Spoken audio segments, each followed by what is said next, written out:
Wow, ôi thôi cho lồ cho sao này nó ót sẽ tệ đó. Ôi thôi cho lồ nè. Số hát chú chà. Tao á, bao á, y, o, p. Chị sao nó lại nó ngồi tủ sáng rồi nè. Có vào hết cả. Bao này, vào này. Bây giờ ông ta ánh sáng nè, ông ta ánh sáng nè. Phơi ánh sáng mắt lo nè. Ồ rồi. Đó, ông vào gần nó nè. Ok. Ok. Ôi tôi tá hết cho. Nghe ở đó nó lừa khó nè.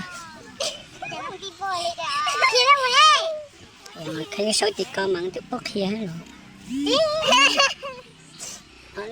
Ở đó nè. Tao ấy.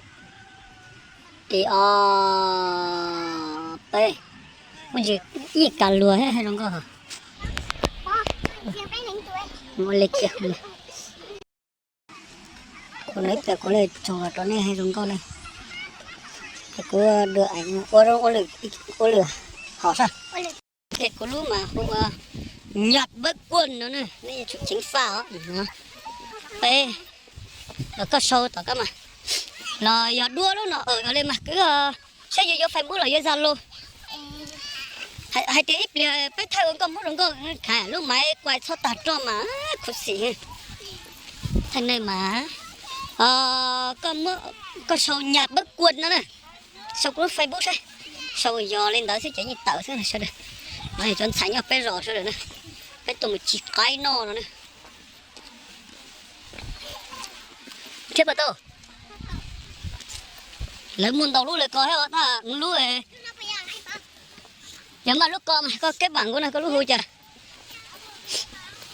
Mới Zalo hay này yêu gì gửi ha. Có 0847 0847 tao qua. Còn chưa mở thì lúc ta giờ dùng gâu luôn liều rồi.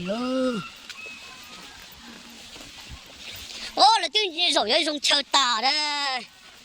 0847 114 bé lúc số xa cuối cùng. Bỏ đây. Đây có cái bãi đứng chết nhận. Này để chỉ chủ lại ở đây quá. Thọ thì đó cũng một quay video không đấy là luôn. Nó này. Chúc cười. Ôi chả ham muốn này nhau nó ra đi nó. Cái gì chứ lo. Tao. Chó. Dạ. Thọ thì này. Thọ.